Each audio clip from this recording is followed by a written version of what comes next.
Jasmine with love Mohanlal. അപ്പോൾ big boss season 6 Sunday എപ്പിസോഡും കൂടി കഴിഞ്ഞപ്പോൾ നമുക്ക് കാര്യങ്ങൾ ഏകദേശം ക്ലിയർ ആയിട്ടുണ്ട്. ഇനി കൂടുതൽ ക്ലാരിറ്റി ഈ ഒരു വിഷയത്തിൽ വേണോ എന്നുള്ളതിൽ നമുക്ക് ഇനി ഡൗട്ടാണ്. കാരണം അത്രയ്ക്കധികം ക്ലാരിറ്റി ഇട്ടിട്ടുണ്ട്. ഈ ജാസ്മിനും നോറയ്ക്കും വേണ്ടി മാത്രം നടത്തുന്ന ഒരു സെഗ്മെൻറ്റ് തന്നെ പറയണം. അതിനുവേണ്ടി മാത്രം യൂസ് ചെയ്യുന്ന ഒരു കാര്യമാണ് ഇപ്പോൾ വീക്കെൻഡ് എപ്പിസോഡ്. ബാക്കിയുള്ളവരൊക്കെ എങ്ങനെ അടിച്ചമർത്താം, നോറയും ജാസ്മിനെ എങ്ങനെ ബൂസ്റ്റ് ചെയ്യാം എന്നുള്ളൊരു ലക്ഷ്യത്തോടു കൂടി മാത്രം വരുന്ന ലാലേട്ടൻ. അപ്പോൾ ലാലേട്ടനെ സംബന്ധിച്ചിടത്തോളം എനിക്ക് ലാലേട്ടൻ പേഴ്സണലി ഈ ഒരു ഷോക്ക് ഒരു ഇൻപുട്ട് കൊടുക്കുന്നില്ല എന്നാണ് എനിക്ക് തോന്നുന്നത്. കാരണം ഷോ ഡയറക്ടർ എന്ത് പറയുന്നു അതുപോലെ തന്നെ വന്ന് ചെയ്തിട്ട് പോകുന്ന രീതിയിൽ സ്വന്തമായിട്ടൊരു അഭിപ്രായം ഇല്ല. അതോ ലാലേട്ടനും കൂടി അറിഞ്ഞിട്ടാണോ ഇതുപോലെയുള്ള കാര്യങ്ങൾ ഇതിൻ്റെ അകത്ത് ചെയ്യണത് എന്നുള്ള കാര്യത്തിൽ സത്യം പറയാൻ ക്ലാരിറ്റി ഇല്ല. കാരണം ലാലേട്ടനെ പോലെ ഇരിക്കുന്ന വലിയൊരു പൊസിഷനിലിരിക്കുന്ന ഒരാൾ വന്നിട്ട് ഇതുപോലെ ജാസ്മിനെയും നോറയൊക്കെ ഇത്രയൊക്കെ അങ്ങ് സപ്പോർട്ട് ചെയ്യേണ്ട ആവശ്യമുണ്ടോ എന്ന് എനിക്ക് തോന്നിപ്പോയിട്ടുണ്ട്.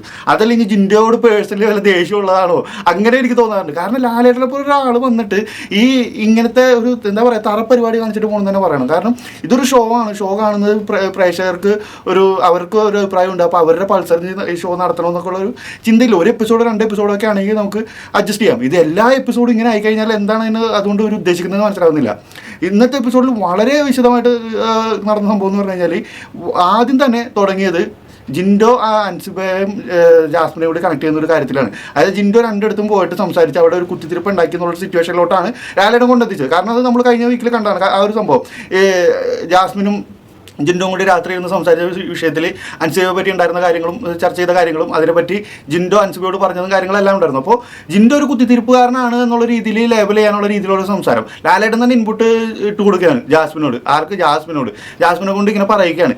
അപ്പോൾ ജാസ്മിൻ എങ്ങനെ വന്നാലും ജിൻഡോയെ താറടിച്ചുള്ള രീതിയിൽ സംസാരിക്കുള്ളൂ എന്നറിയാം. അപ്പോൾ അതിനുവേണ്ടി ഒരു ഇത് സംഭവം ഇട്ട് കൊടുക്കുന്നു. അപ്പോൾ ഈ അൻസിബക്ക് പേഴ്സണലി ജിൻഡോയോട് ഒരു ഇഷ്ടമുണ്ട്. എങ്ങനെ വന്നാലും എത്രയൊക്കെ വിഷയം ഉണ്ടായാലും അൻസിബ ഓപ്പണായിട്ട് പറയാറുണ്ട് ജിൻഡോ എത്രയൊക്കെ മോശം പ്രവൃത്തി കാണിച്ചാലും ജിൻഡോയുടെ ഒരു പേഴ്സണാലിറ്റി വെച്ചിട്ട് ജിൻഡോയെ വെറുക്കാൻ തോന്നുന്നില്ല എന്ന്. കാരണം അൻസിബ് അവിടെ ഒരു പ്രേക്ഷകരുടെ മൈൻഡ് കറക്റ്റായിട്ട് ജിൻഡോയെ പറ്റി പറഞ്ഞതാണ്. ഒരുപാട് തെറ്റുകൾ അയാൾ അതിൻ്റെ അകത്ത് ചെയ്തിട്ടുണ്ട്, ഒരുപാട് റോങ് സ്റ്റേറ്റ്മെൻറ്റ്സ് ഇറക്കിയിട്ടുണ്ട്. പക്ഷേ നമുക്ക് അതിലെല്ലാം ഒരു ഇന്നസെൻസ് ഫീൽ ചെയ്യും.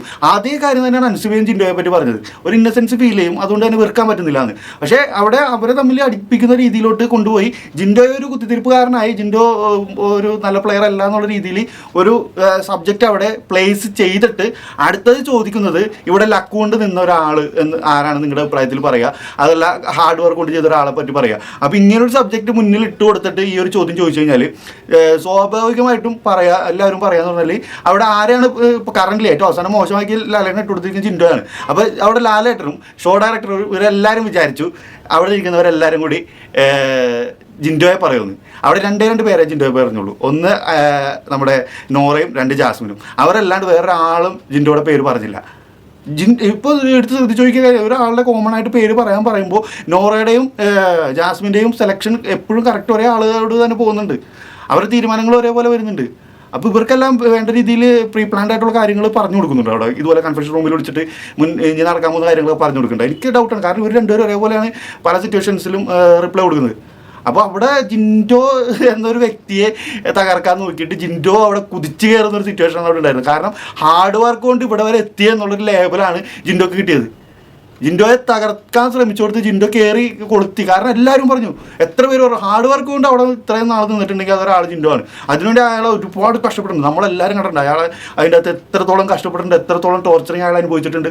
അയാൾ നേരിട്ട പോലെയുള്ള ഒരു കണ്ടസ്റ്റൻ്റ് അതിനകത്ത് ഇപ്പോൾ സിജോയൊക്കെ പറയാം ഫിസിക്കൽ അസോൾട്ടിൽ പുറത്ത് പോയി തിരിച്ചു വന്നതൊക്കെ പറയാം. പക്ഷേ കണ്ടിന്യൂസ് ഡേ 1 മുതൽ ഇപ്പോൾ ഡേ 76 വരെയൊക്കെ നമുക്ക് കമ്പയർ ചെയ്യുമ്പോൾ അങ്ങനെ അനുഭവിച്ച പോലെ ഒരാൾ അനുഭവിച്ചിട്ടില്ല.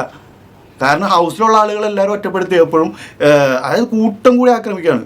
വേറെ ആരാണെങ്കിലും ഇപ്പോൾ ഞാൻ എടുത്തു പറയേണ്ടത് പുള്ളിയുടെ അതായത് പേഷ്യൻസ് നമ്മൾ കണ്ടൊരു സംഭവം എന്ന് വെച്ചാൽ ഈ റസ്മിനും അർജുനും നമ്മുടെ ഗബ്രി ഇവരെല്ലാവരും കൂടി ടോർച്ചർ ചെയ്തൊരു സംഭവം ഉണ്ടായിരുന്നു. പവർ റൂമിലായിരുന്ന ടൈമിൽ. ആ ടൈമിൽ പുള്ളി അത്രയ്ക്ക് അങ്ങ് ടോർച്ചർ ചെയ്തിട്ട് കണ്ടിരിക്കുന്നത് സത്യം പറഞ്ഞാൽ എനിക്ക് ആ എപ്പിസോഡൊക്കെ കണ്ടിരിക്കാൻ പോലും പറ്റുന്നുണ്ടായിരുന്നില്ല. അത്രയ്ക്ക് അങ്ങ് ഇറിറ്റേറ്റ് ചെയ്ത് ടോർച്ചർ ചെയ്ത ഒരു എക്സ്ട്രീം അയാളുടെ ഏജിനെയോ അയാളുടെ അന്നത്തെ ആരോഗ്യം അന്ന് അയാൾ വയ്യാണ്ടിരിക്കാതെ മെഡിസിൻ എടുത്തുകൊണ്ടിരിക്കുന്ന സിറ്റുവേഷനാണ്. അതൊന്നും ശ്രദ്ധിക്കാണ്ട് അയാൾ അത്രയും ടോർച്ചർ ചെയ്തിട്ട് ഒരാൾ പോലും അയാൾക്ക് വേണ്ടി സംസാരിക്കാനുണ്ടായിരുന്നില്ല. അവിടെ എല്ലാവരും പറയുന്നു ഒറ്റപ്പെടൽ സ്ട്രാറ്റജി ഇറക്കുന്നു. അയാൾ ഒറ്റപ്പെടുത്തുന്നത് ഇവർ തന്നെയാണ്. എന്നിട്ട് അയാൾ അത് സ്ട്രാറ്റജി ആയിട്ട് മാറ്റുകയും ചെയ്യുന്നു എന്ന് പറയുന്നു. അയാൾ ഒരിക്കലും ഒറ്റപ്പെടുത്ത സ്ട്രാറ്റജി അതിൻ്റെ അകത്ത് ഇറക്കിയിട്ടില്ലെന്ന് തന്നെ ഞാൻ പറയണം. കാരണം പുള്ളിയെ പറ്റുന്നിടത്ത് എല്ലാ ഗ്രൂപ്പിലും പോയി അയാൾ സംസാരിക്കാവുന്ന കാര്യങ്ങളെല്ലാം സംസാരിക്കും. എല്ലായിടത്തും മിങ്കിളാവാൻ ശ്രമിക്കുന്ന ഒരാളാണ്. അല്ലാണ്ട് ഒറ്റപ്പെട്ടിരിക്കാൻ ആഗ്രഹിക്കുന്ന ഒരാളല്ല അയാൾ. അങ്ങനെ ഒറ്റയ്ക്ക് ഇരുന്ന് ക്യാമറ നോക്കി സംസാരിക്കുന്ന കാര്യങ്ങളൊക്കെ നോറയൊക്കെ ചെയ്യുന്ന പോലെ ഒറ്റയ്ക്ക് ക്യാമറ നോക്കി സംസാരിക്കുന്ന പരിപാടിയെല്ലാം അയാൾ കാണിച്ചിട്ടുണ്ടോ?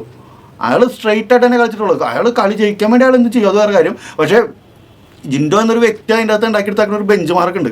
അത് ഇതുവരെ നമ്മളെല്ലാവരും കണ്ട, അതായത് എല്ലാ സീസണിലും ഇത് അങ്ങനത്തെ കളിയാണ്, ഇത് ഇങ്ങനത്തെ കളിയാണെന്നൊക്കെ പറഞ്ഞ് നമുക്ക് പറയാൻ പറ്റും.